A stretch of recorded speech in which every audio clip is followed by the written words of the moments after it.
Occupy Burlington began when I attended the first rally outside of Citizens Bank that happened to coincide with Food Not Bombs, which I was, at the time, coordinating with my friend Sydney.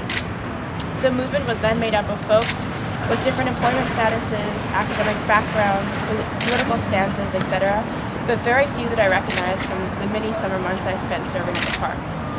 Although Food Not Bombs attracted a wide array of community members, never had I met so many people who were living without a home or had spent a period of time being homeless in the past. This contingent seemed to be missing from the 99% movement that I stood otherwise so firmly behind.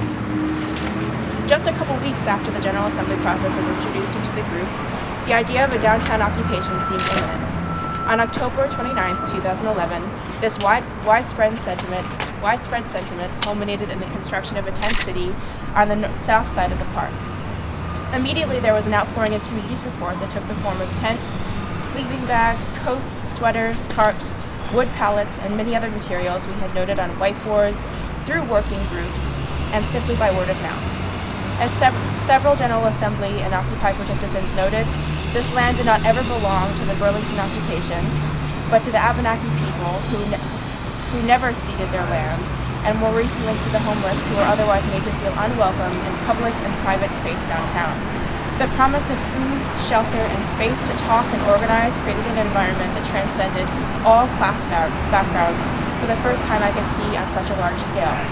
The 99% movement does not tolerate discrimination or stigmatization. When Mayor Bob Kiss, just less than a week ago, cited tents as a public safety concern, I could not help but question the legitimacy of this argument when I have met several individuals who cannot access temporary shelters or receive the health assistance they need in the area. How have these issues endured for so long and remained unaddressed? Not to mention, in a study released by the Department of Mental Health recently, the rate of suicides in the state of Vermont is shown to have increased by 13% in just the last 2 years. Why is this not a public safety concern? I'm here today not only as an individual troubled by the homelessness and lack of access to adequate care, but as a student fighting for an affordable education and fair pay for the educators and maintenance workers at my university, and as a gardener perplexed by the inability of farmers to make a sufficient living in our current society. This is why the Occupy movement is appealing to me and so many others. For the first time, I can express my urgent concern about these issues simultaneously, because rather than being a competition over priorities, this is a time to acknowledge that all of these matters are interconnected. Hi, my name is Ian Williams. I'm an independent community organizer in Vermont, or in Burlington. I grew up in Enosburg Falls, Vermont, and I've lived throughout North America and spent some time in China too. I've been involved with the Occupy movement since the end of September, when I participated in one of Occupy Boston's first General Assemblies, while I was attending a conference of community organizations fighting for neighborhood self-management in cities throughout the U.S. I saw a natural alliance between the two, and after visiting Liberty Square in New York, I was compelled to help develop the General Assembly process in Burlington. I've recently been working in the nonprofit sector with immigrants and refugees, mostly. The beauty of the Occupy movement is that it shifts public discourse from what is possible to what it actually matters. Crucial to this are assemblies, working groups, and the cultivation of democratic practices in everyday life. The occupation of City Hall Park was very much a part of this, creating a public space for ongoing dialogue. Occupying challenges us to push against the top-down repression by the wealthiest and most powerful, the 1%. Be it through austerity measures that cut basic public services while increasing war spending, increasing corporate bailouts as a reward for economic irresponsibility, or the recent surge in police violence against peaceful assemblies. Here in Vermont, we have some wonderful things. We have the state, in particular, Chittenden County, contains the highest number of nonprofits per capita in the United States, and is currently ranked by the Office of Refugee Resettlement as one of the best regions for placement due to its relatively low unemployment, low crime rate, and general availability of essential services. Burlington has some of the most innovative community justice programs in the country, such as parallel justice. Vermont receives the highest per capita expenditures for federal funding. This paints a picture of a state with a vast array of social services and many people who are committed to social change.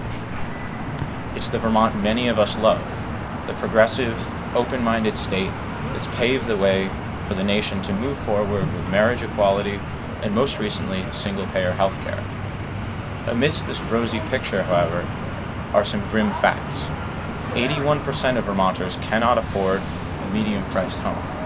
A recent analysis shows Burlington's middle class is shrinking faster than nearly anywhere else in the country. Over the last 15 years, New England saw the fastest growth in income inequality in any region in America, and the wealth gap grew faster in Vermont than in every other state but one.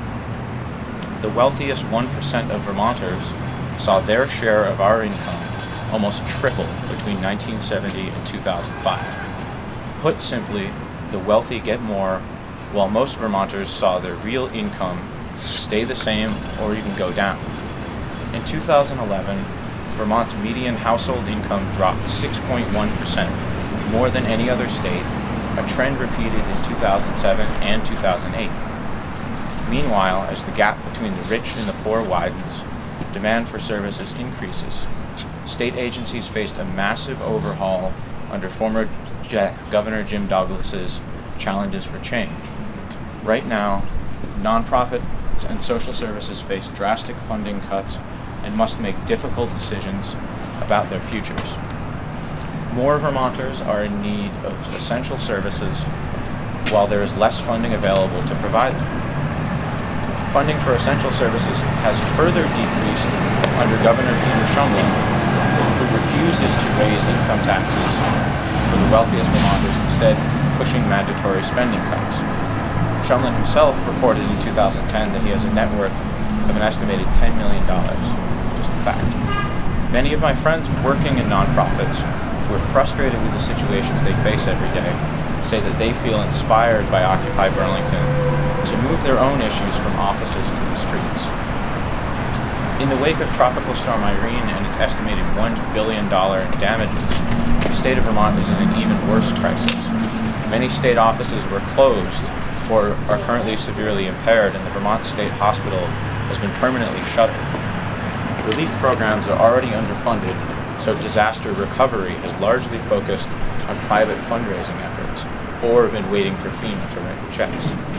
Public policy mouthpieces of the 1%, such as Bruce Lisman, a retired J.P. Morgan executive and a recent founder of the Campaign for Vermont, are using this crisis to argue for further cuts in public spending and a freeze on initiatives such as universal health care and alternative energy development. This serves to remind us, the 99%, that politicians have failed us.